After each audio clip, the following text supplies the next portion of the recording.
Hello, everyone. Good afternoon. And hello, Professor Jeffrey Sachs. Welcome to Fudan University.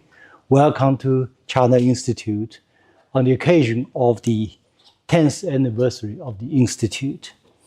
We will together explore a hugely important topic of the Israel-Iran conflict and its implications for the world. But to be honest, Professor Sachs, you are so popular among the audience here and beyond. You can talk on any subject you choose, which will be well received by the Chinese and global audience. It's known to all that Professor Jeffrey Sachs is a well-known economist, a geopolitical analyst, a professor at Columbia University, and president of UN Sustainable Development Solution Network. The list goes on. But to my mind and to many people here in the audience and beyond, Professor Sachs is first and foremost an original thinker on many most pressing global issues and crises. He's also an intellectual fighter with unwavering courage against injustice and evils wherever they emerge. He's also a loud and articulate and highly reasoned voice for our collective conscience in the interest of mankind. So with this kind of deep appreciation and respect, Jeff, the floor is yours. Please.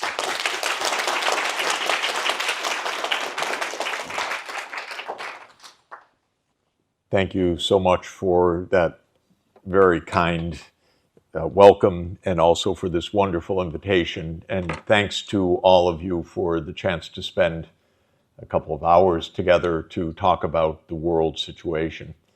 Indeed, while the title is about Israel and Iran and therefore the Middle East crisis, I'd like to be a little bit more general than that and to talk about geopolitics more generally.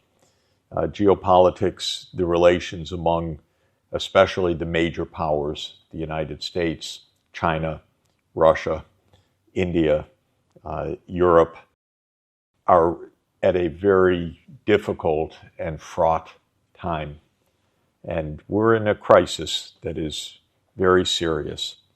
It's a crisis because we're living in the nuclear age. There are 9 countries that we know of that have nuclear weapons. Maybe some others also do, but 9 that we know of. Most of those 9 are in conflict with at least one other country that has nuclear weapons in geopolitical or diplomatic terms, and in the case of the United States and Russia, in open conflict in Ukraine, because that's actually a war between the US and Russia, and a very dangerous war. So my view is that we need to understand the global scene well so that we avoid terrible, terrible mishaps. And I often refer to the doomsday clock of the Bulletin of Atomic Scientists. This is a US publication that was started in 1947 after the atomic bombing of Hiroshima and Nagasaki. And it was started by the atomic scientists who had their journal, and they wanted to tell the world this is very dangerous indeed. And the risks of this new age of nuclear weapons is unprecedented because the power of destruction is something unlike any time before. So they started this clock, and the clock puts the hands of the clock closer or farther from midnight. And when the clock was started, it was 7 minutes from midnight. And the message to the world was, we are close to destruction because of these new weapons. And that was in 1947 when the US alone had the atomic bomb. But then, of course, in 1949, that monopoly was broken by the Soviet Union, which developed its atomic bomb. and then in the 1950s and 1960s by Britain, France, China, and then we know Israel sometime in the 1960s, though never announced exactly, and then India, Pakistan, North Korea. And the clock has gone back and forth depending on geopolitics. It went away from midnight at the end of the Cold War in 1991. The Soviet Union ended. It seemed that there was no more threat, no more Cold War. The US and China were on good relations. The Soviet Union under Gorbachev and then Russia under President Yeltsin said, we just want good relations. We want to rebuild. We want decent relations. So the scientists put the hand of the doomsday clock 17 minutes from midnight. Every US presidency since then has experienced the clock coming closer to midnight. I don't think that's an accident. I think that is the mistake of American foreign policy, which, though the United States is the most secure country in world history in being able to avoid an invasion from outside, because we're not afraid of Canada. We're not afraid of being invaded by Mexico, though there once was a war with Mexico in 1846, but they lost. So this is not a big threat. And we have two big oceans. So the US should be very calm. And the only threat that the US faces to its security at all is the possibility of a nuclear war, which should not be hard to avoid. You just have to be cooperative with other nuclear powers. But as I said, from 17 minutes to midnight, Bill Clinton came, it moved closer. George W. Bush Jr. came, it moved closer to midnight. Barack Obama moved closer to midnight. Trump won, moved closer to midnight. Biden, closer to midnight. Now it's 89 seconds to midnight. So less than 1.5 minutes to midnight from 17.5 minutes. What is going on that every administration is moving the hands closer to midnight? Of course, there are many possible interpretations, but mine centers on the United States and centers on the Western world more generally, by which I mean the US, the European Union, Britain, Australia, New Zealand, if I could add those together, because those are offshoots of Britain as well. And in my view, what is going on is a serious misunderstanding of global reality by the leadership of my country that has persisted now for more than 30 years. You had a wonderful debate, Professor Zhang, with Francis Fukuyama, which I just had the chance to read from 14 years ago. And as you told me, you're right, you won the debate. But the idea of Professor Fukuyama already back in the early 1990s was that the West had triumphed and it was the end of history. And my basic understanding of the reality is something different. And that is that with the end of the Cold War, the world had triumphed in the sense that we had the chance to escape from nuclear war and from confrontation, and we had the chance for rapid economic development in all parts of the world, which China led and China exemplified. So from the 40 years from 1980 to 2020, China experienced the fastest economic development in world history for a large country. And it showed what's possible in our world today because of technology, education, infrastructure, how big an advance can be made. And I watched this, by the way, with my own eyes personally, because my first visit to China was 1981. And so China was not a rich country in 1981. China was very poor in 1981 because of the history of the previous 150 years. And over that 40-year period, which is the period of my professional life, China experienced this rapid development. And my view is that's what's possible in all parts of the world. So while I completely hail China's accomplishment and know that it draws on deep roots of China's history and civilization, I do believe it's something that all regions of the world can accomplish.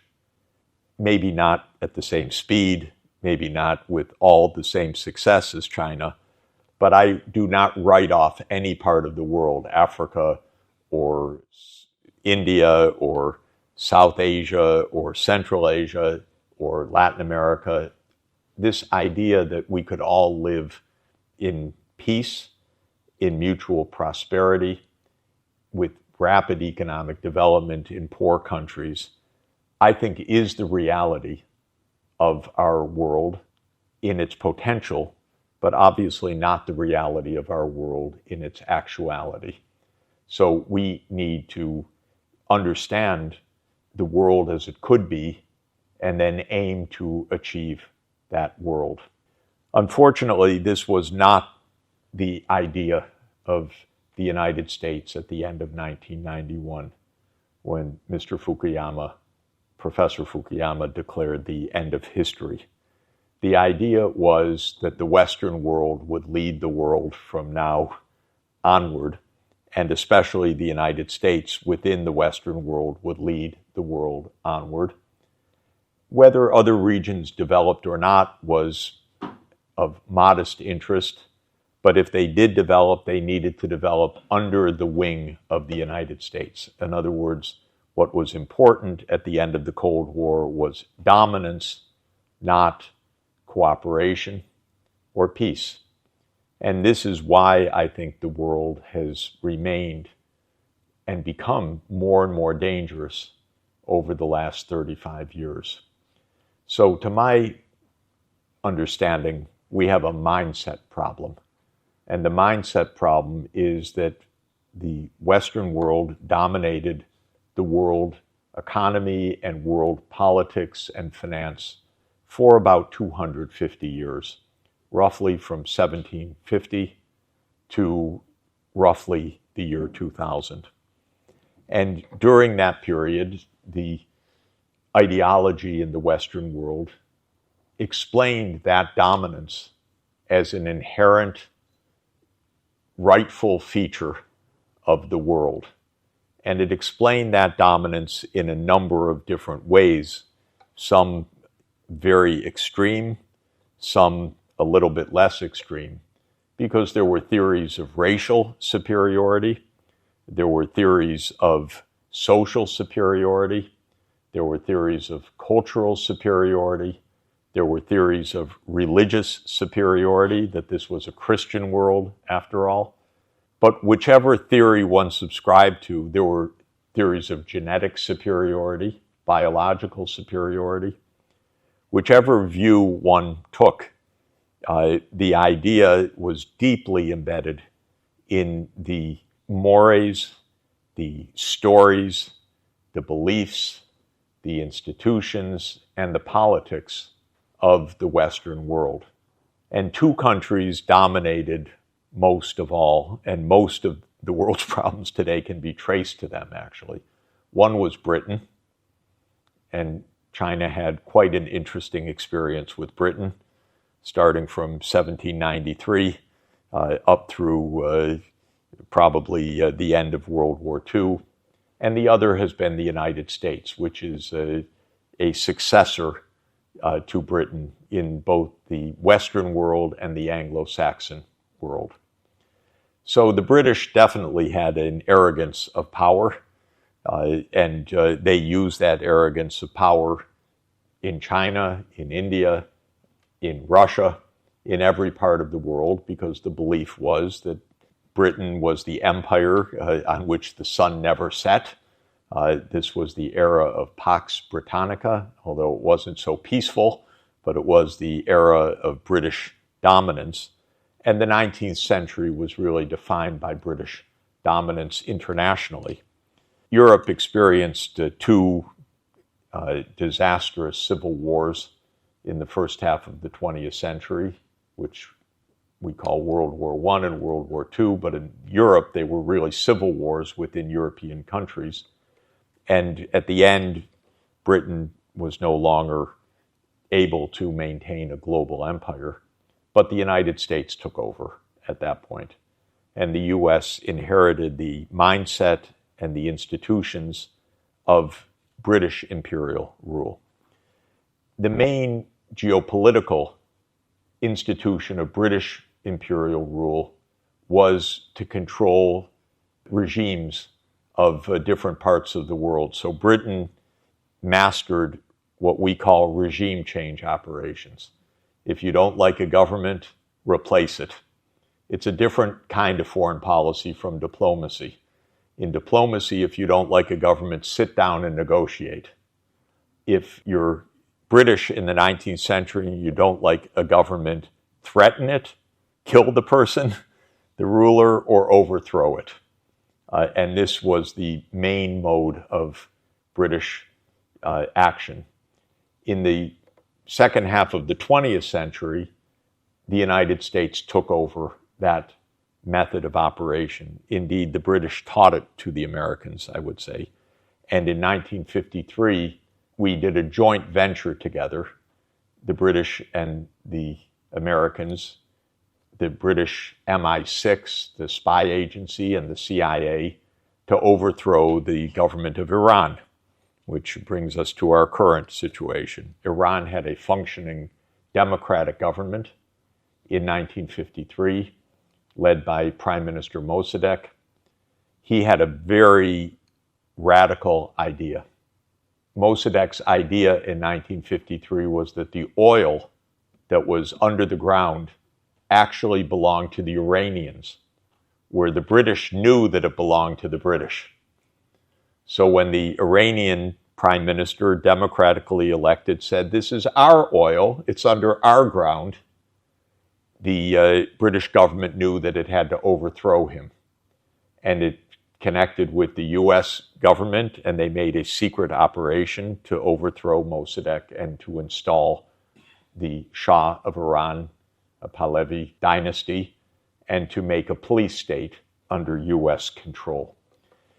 If you add up all such regime change operations by the United States, between 1945 and 1989, at the end of the Cold War, one scholar, Lindsay O'Rourke, in an excellent book in 2017 called Covert Regime Change, and she was a student of John Mearsheimer at the time, she counted 64 covert regime change operations by the United States, mostly CIA-led, and 6 overt regime change operations, meaning an open war to topple another government.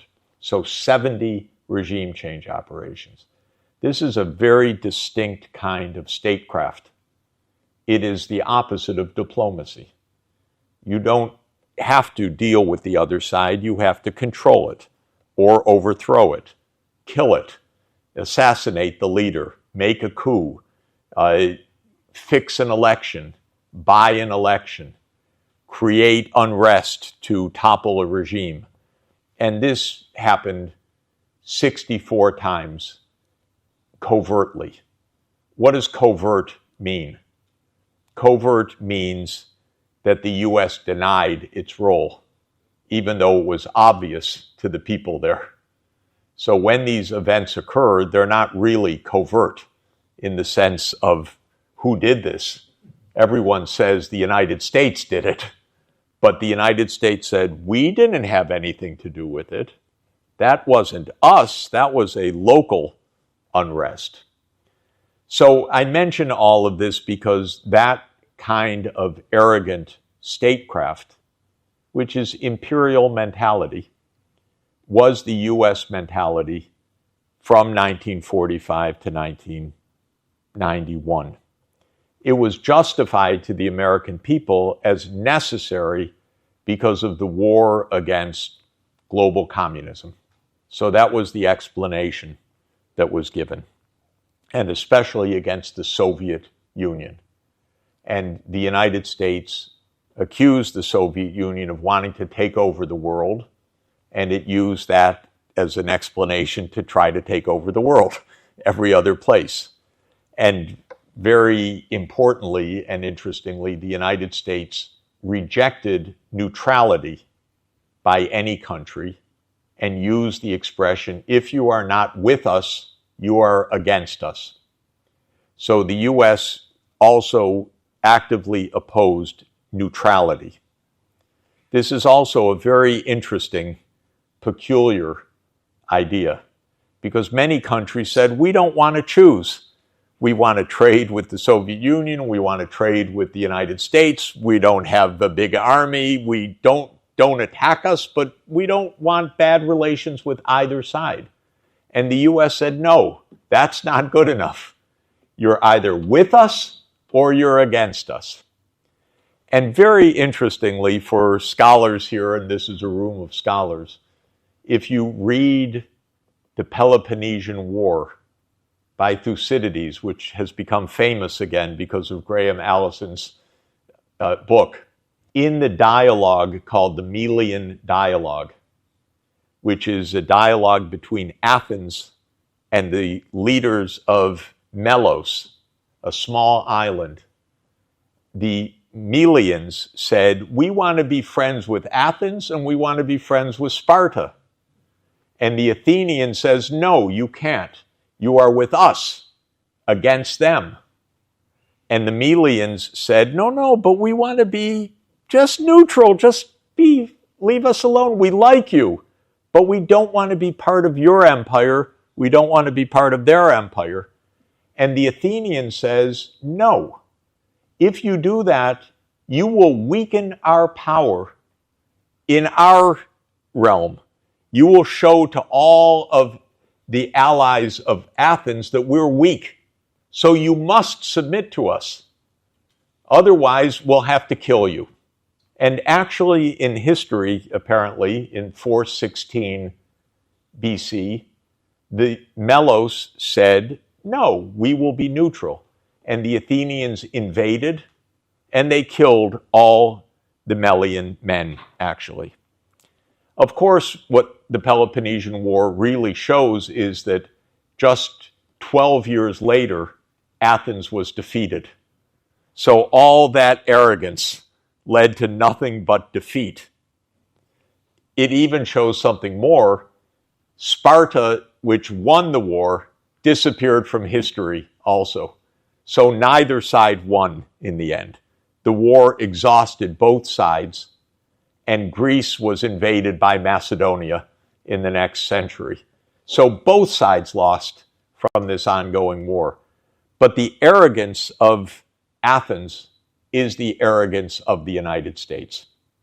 And by the way, Athens was a great democracy, and it had a great arrogance, and it made a great self-disaster by that arrogance.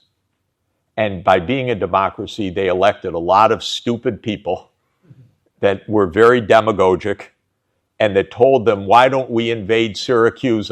Why don't we continue the war? And they had no sense, and they were defeated in the end.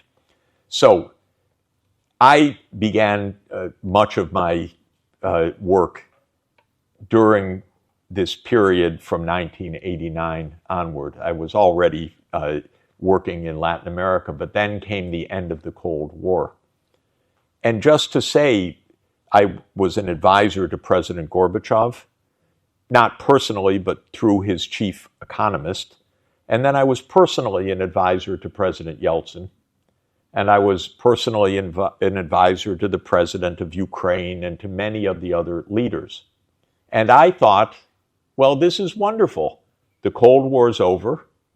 We're all now in a market economy worldwide. We can all share in prosperity. The poorer countries can grow faster and close the income gap with the richer countries. And the richer countries should help the poorer countries to catch up. And then we'll have a safe, prosperous world. And I also believed and believe today as an economist, there's enough to go around. Because another theory of economics, the Malthusian theory, is there's not enough for everybody. So the fighting is inevitable.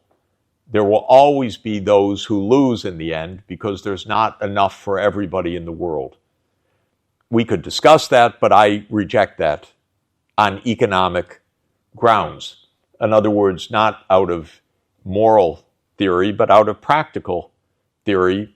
We could have everybody living in a good life as long as they're using solar power, not if they're using fossil fuel. So as long as we make the right technological choices, then there's enough to go around in the world for everybody in the world. That's what I argued in the early 1990s.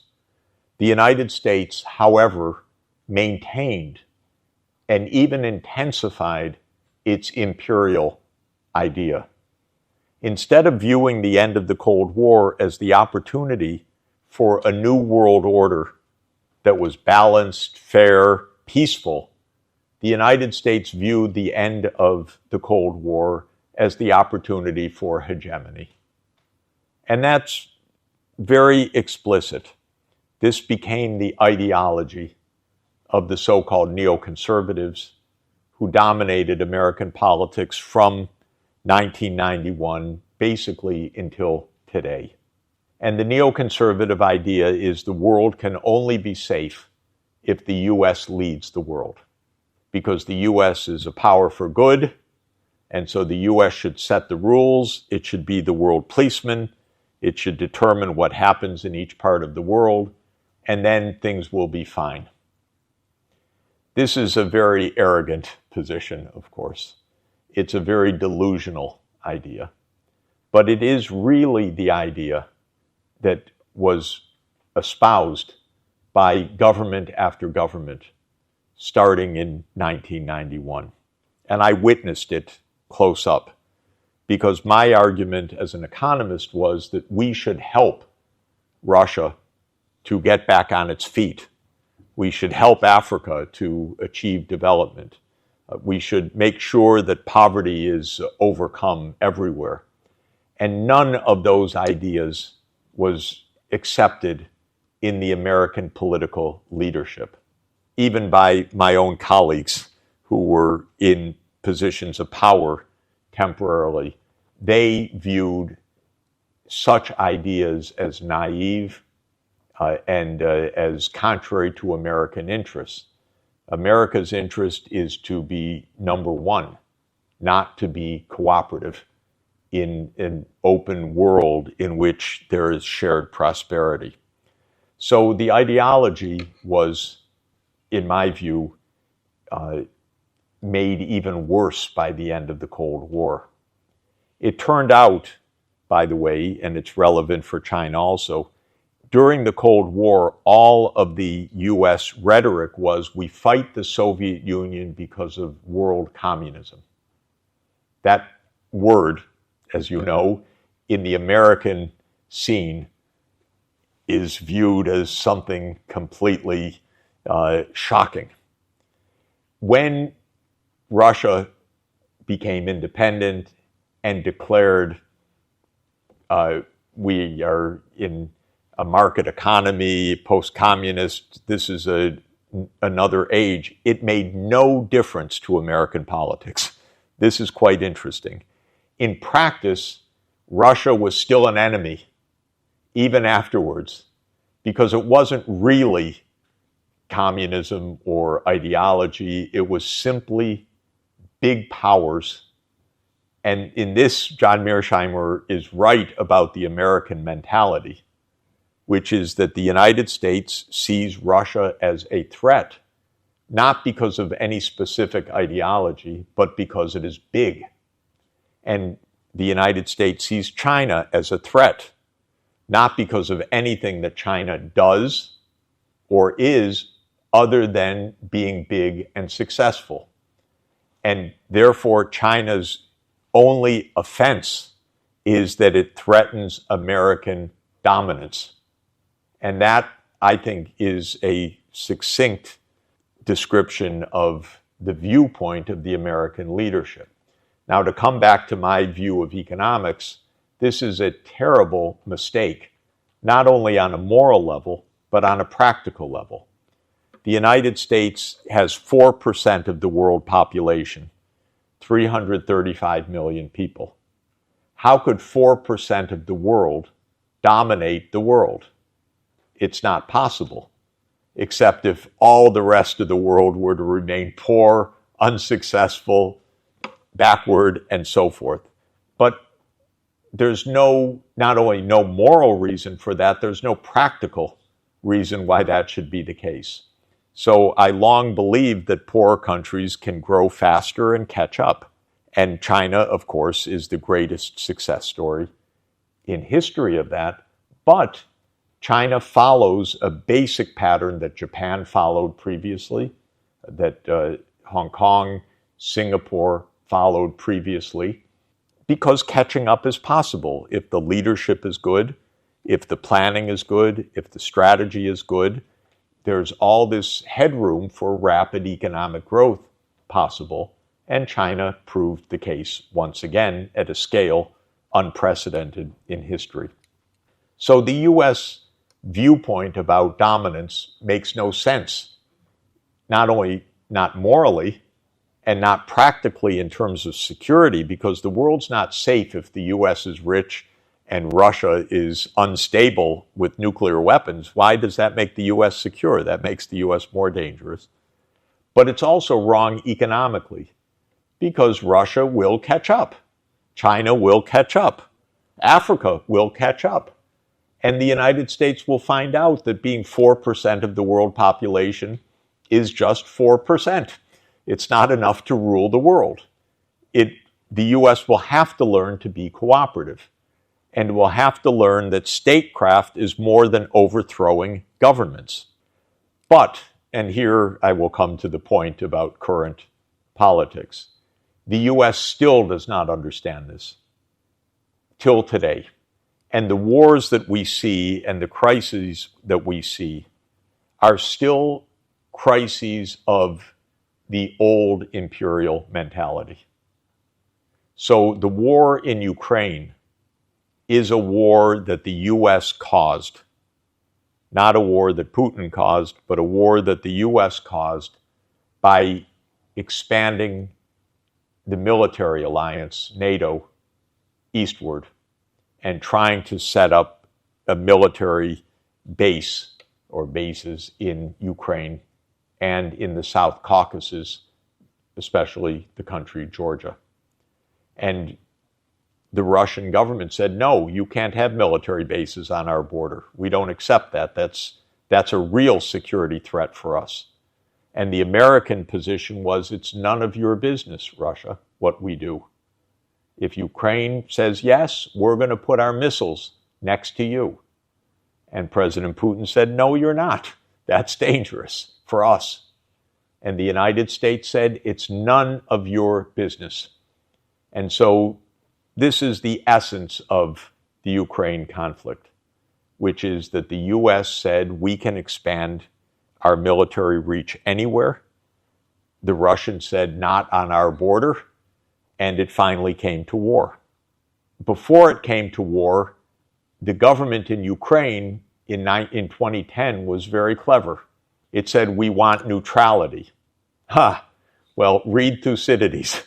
The Americans did not accept Ukraine's call for neutrality. What did the United States do to the president who wanted neutrality? It overthrew that president in February 2014. So the U.S. made a coup together with Ukrainian forces. The U.S. role was quite obvious, though it was denied, so we can call it a covert regime change operation. I happen to have been told by some of the participants just how much the U.S. played a role. And at a crucial moment, a phone call by the U.S. diplomat, Victoria Nuland, was intercepted by the Russians and posted online. And that call said the next government should be so-and-so, which was the next government, actually. So the U.S. chose the next government. And where is Victoria Nuland today? She is my colleague at Columbia University. So this is the route to success. Make a coup, and then you get to be a Columbia professor. So this is the Ukraine conflict. President Trump came into office saying, I want to stop this war because it's useless, and the Russians are winning on the battlefield. But interestingly, President Trump does not have the power or the logic to stop the war, because he can't say publicly the obvious. He can't say to the American people, NATO will not expand. If he says that, he's declared, you're a weakling, you're a traitor, you're making a concession to President Putin, you're giving up, you're on the payroll of the Russians. And so the imperial logic still prevails, even if the individual as president might want to do something different. Of course, none of us can figure out Donald Trump's mentality, not even Donald Trump. So we don't know what he really, truly thinks, but what I know is that he seems to want to end the Ukraine war, but does not have the political strength and the individual leadership to end it, because all around him is the military-industrial complex that says the U.S. can go where it wants. Then comes the Middle East conflict, second conflict. This is also an imperial conflict. It started, of course, as so many conflicts do, with the British. And the conflict with Ukraine, by the way, started with the British because in 1853, Britain went to war against Russia for exactly the same reason that the United States went to war against Russia in 2014. Britain said we need to weaken Russia in 1853. So the war in Ukraine is like the 19th century Crimean War, almost the same actors, but the United States wasn't involved in the first one, but Britain was involved in both of them. When it comes to the Middle East, this is also a crisis made by Britain, and it comes from World War I, as you know, when Ottoman Empire, which ruled the Middle East, was defeated by the Allied powers, the US, France, and Britain. And Britain was the dominant imperial power of the age, especially in the Middle East. It ruled over Egypt, it ruled over Aden, which is Yemen today, because this was the route to Britain's empire in India, the sea route. And so Britain was very careful to control the whole sea lane from the Mediterranean to India. And India was the crown jewel of the British Empire. So at the end of World War I, when the Turkish Empire was defeated, Britain aimed to control all of this territory. And it made many promises and many contradictory promises to other powers. Britain told the Arabs, you will control this region. Britain told the French, you will control this region. Britain told the Jews, you will control this region. And of course, Britain ultimately wanted to control the region. So this was typical British imperial deceit or duplicity. But one of the outcomes was the Balfour Declaration, in which Britain called for the establishment of a Jewish homeland in what was a province of the Ottoman Empire, and which became known as Palestine after World War I, which was the ancient Roman name that was used for this territory also. So Britain took over Palestine under the League of Nations, and it said that this would be a Jewish homeland. This is a very complicated, weird story, because the Jewish faith had its main temple in this place 2,000 years earlier, but it had been banished from this place by the Roman Empire in the year 135 AD. And now it was recreating this ancient state. The only problem was that 95% of the population was Arabs who did not want a Jewish homeland in this territory. But Britain used its imperial power to force the in-migration of people of Jewish religion, especially from Eastern Europe, to claim a part of British-controlled Palestine. And a very long story, that has led to 100 years of crisis, because there was a local population. The local population resisted the incoming of migrants from Europe especially, and then after the state of Israel was established, from other regions of the world, including the Middle East and South Asia, and the mentality of the Jewish state, which was established in 1948 by the United Nations, was our security depends on having no Arab state next to us that opposes us. And so the idea of sharing the land, which was a UN idea, was actually rejected by both sides in a way. The Arabs said, we're the majority, we should rule. And the Jews said, we're the minority, we need to dominate, because otherwise we won't be safe. And so this has led from 1948 until today to an unresolved war. But remember, this was a state created by the British Empire and now backed by the US Empire. So Israel could not survive without the US being the imperial power that enforces Israel's power in the region. Because Israel's just 8 million people. The Arab world is about 400 million people. And Israel, therefore, depends on its security entirely on the United States.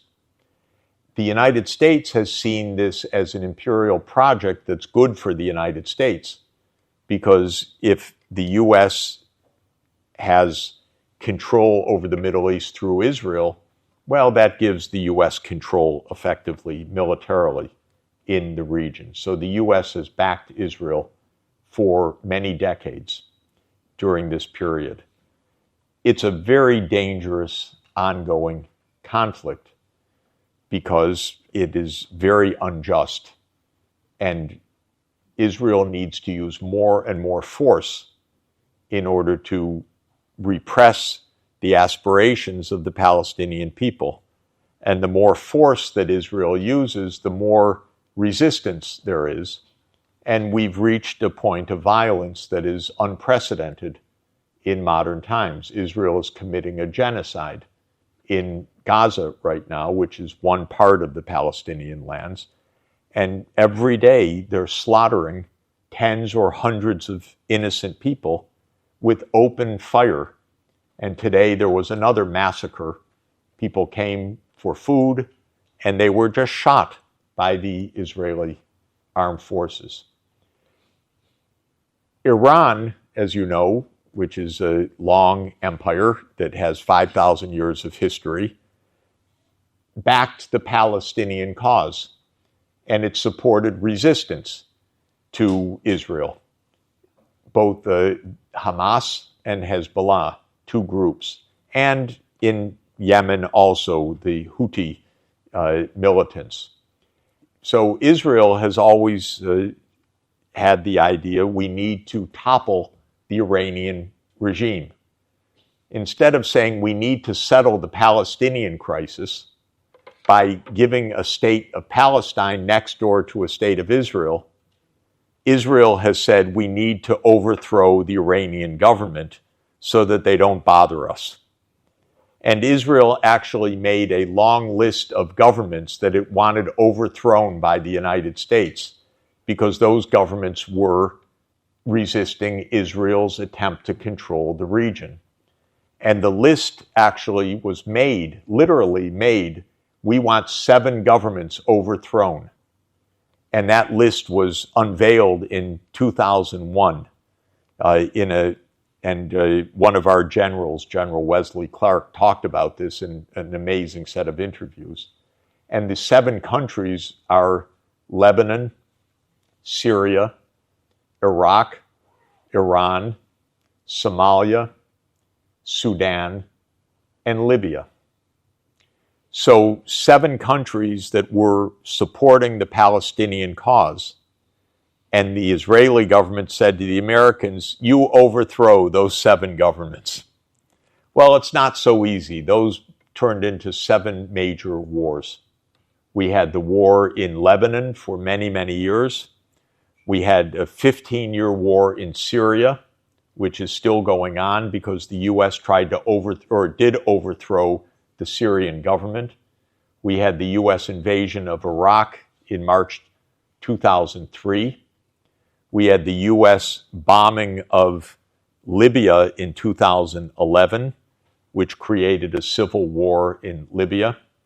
We had the U.S. supporting an insurgency in Sudan to break Sudan into 2 countries, Sudan and South Sudan, both of which are in civil war now. And we have had the U.S. supporting interventions in Somalia, which is an ongoing battleground as well. So the U.S., the one that was missing up until 2 weeks ago, or up until last month, was Iran.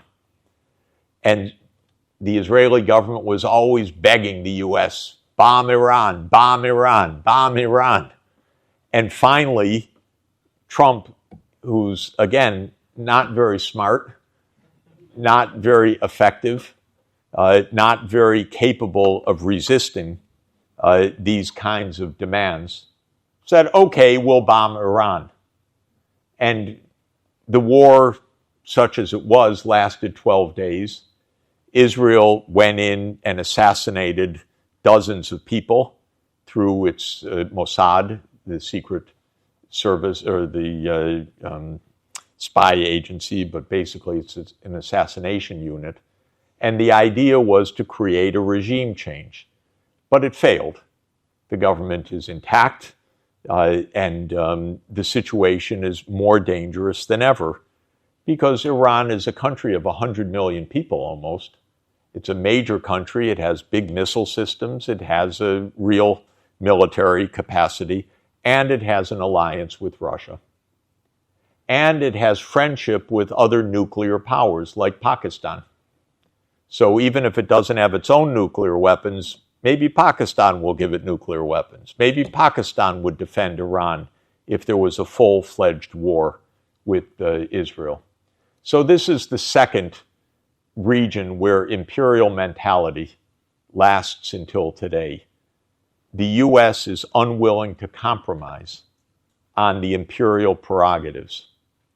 So the final point that I want to raise and then close is the U.S.-China confrontation and how dangerous it is.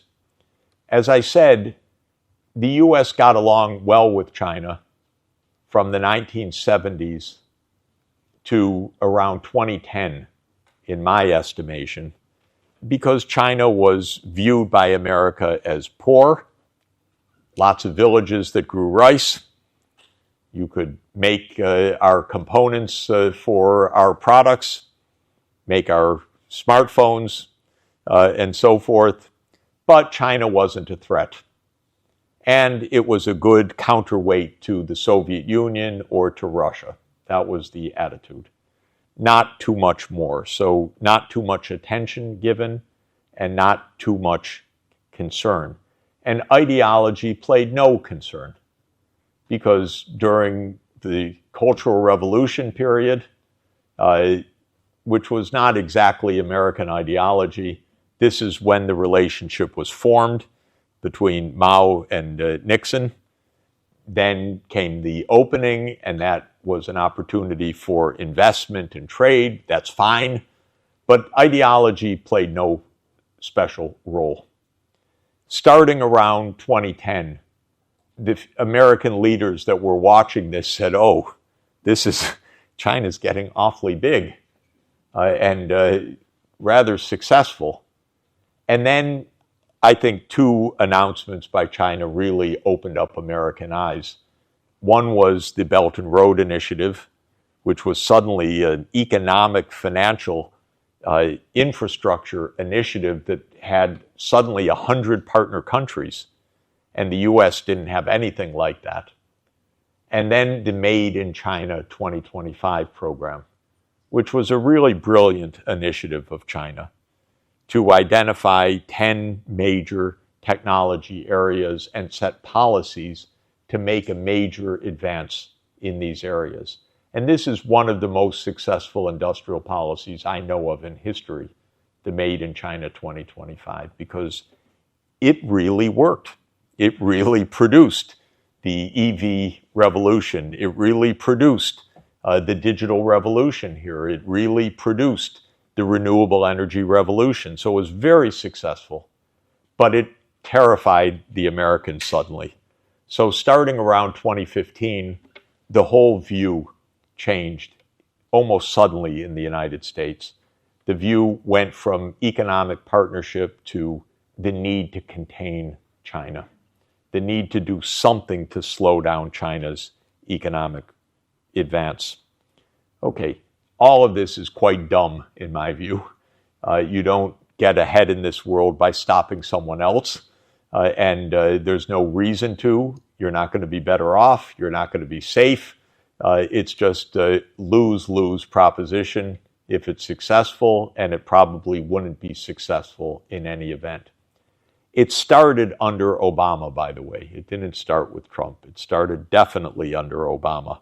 And the Trans-Pacific Partnership idea, which was the dumbest idea of trade policy that I know of, which was to make an Asian trade system without China. How can you do that? China's the main trade country for all of Asia, but the United States had the idea, we'll make an Asian trade system without China. This is only in America could you have such delusions. In any event, it started with Obama, it continued with Trump, and it also implicates Taiwan issue, of course. This is the most dangerous flashpoint of all, maybe the most dangerous in the whole world, because the American politicians, because of this mindset, do not know how to stay out of China's internal issues. And so rather than saying, that's not our problem, you settle this peacefully, but it's not our issue, the United States, of course, is providing large flows of armaments to Taiwan. And the American political leaders are talking openly about defending Taiwan and militarily defending Taiwan.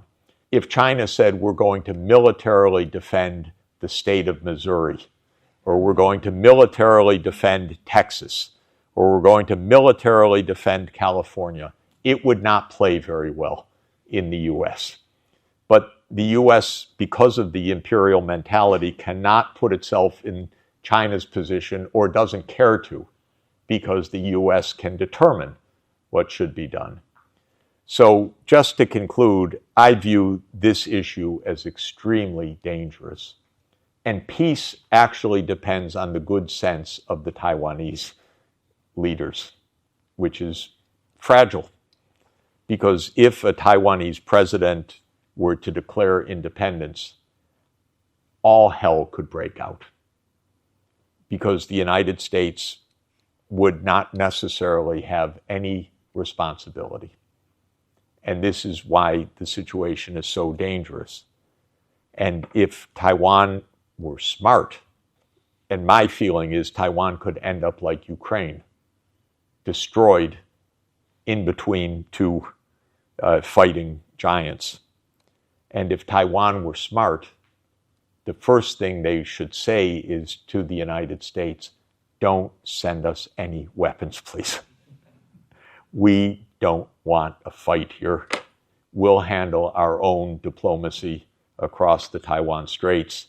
Please, quote, don't defend us, because we don't want to end up like Ukraine, caught between two giant powers.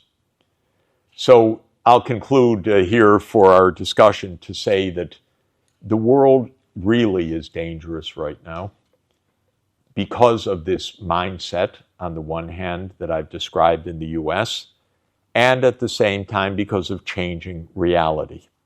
I want to end on an optimistic note.